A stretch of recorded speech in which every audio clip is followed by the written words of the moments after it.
Hello guys, come back to my channel. Kali ini kita coba mereview salah satu tanaman ya guys. Tanaman yang bisa ditanam di dataran tinggi guys, yaitu tanaman porang. Ikuti penjelasan kami ya. Jangan lupa like, comment, share, dan subscribe.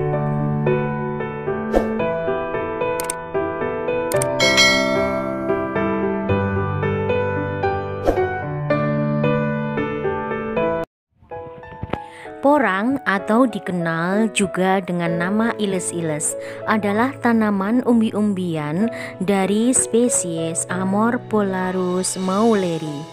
Manfaat porang banyak digunakan untuk bahan baku tepung, kosmetik, penjernih air, selain juga untuk pembuatan lem dan jelly yang beberapa tahun terakhir kerap diekspor ke negeri Jepang. Umbi porang banyak mengandung glukomanman berbentuk tepung. Glukomanman merupakan serat alami yang larut dalam air, biasanya digunakan sebagai adiktif makanan, sebagai emulsifier dan pengental. Bahkan dapat digunakan sebagai bahan pembuat lem ramah lingkungan dan pembuatan komponen pesawat terbang. Demikian dilansir laman resmi Kementerian Pertanian. Porang adalah tanaman yang toleran dengan naungan hingga 60%. Porang dapat tumbuh pada jenis tanah apa saja di ketinggian 0 sampai 700 mdpl.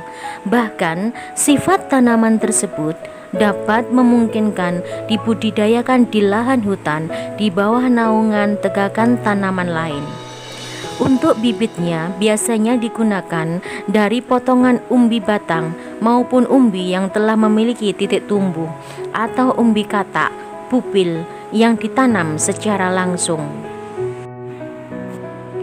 Tanaman porang memiliki nilai strategis untuk dikembangkan karena punya peluang yang cukup besar untuk diekspor. Catatan Badan Karantina Pertanian menyebutkan ekspor porang pada tahun 2018 tercatat sebanyak 254 ton dan nilai ekspor yang mencapai 11,31 miliar ke negara Jepang, Tiongkok, Vietnam, Australia, dan lain sebagainya. Umbi porang saat ini masih banyak berasal dari hutan dan belum banyak dibudidayakan. Ada beberapa sentra pengelolaan tepung porang saat ini, seperti di daerah Pasuruan, Madiun, Wonogiri, Bandung, serta Maros. Budidaya umbi porang. Pemerintah Provinsi Jawa Timur berkomitmen untuk mengembangkan budidaya tanaman porang yang selama ini dikelola oleh Lembaga Masyarakat Desa Hutan atau LMDH wilayah Kabupaten Nganjuk dan sekitarnya.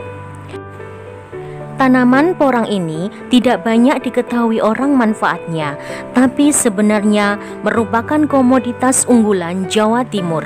Hampir 100% diekspor, ujar Gubernur Jawa Timur, Ibu Khofifah Indar Parawansa, saat mengunjungi dan bertemu dengan pembudidaya porang di wilayah hutan desa Bendo Asri, Kecamatan Rejoso, Nganjuk. Di wilayah hutan tersebut, budidaya porang dikelola oleh LMDH Artomoro dan Trimulyo di lahan seluas lebih dari 500 hektar. Tanaman ini juga relatif bisa bertahan di tanah kering. Umbinya juga bisa didapatkan dengan mudah. Sementara tanamannya hanya memerlukan perawatan yang minim.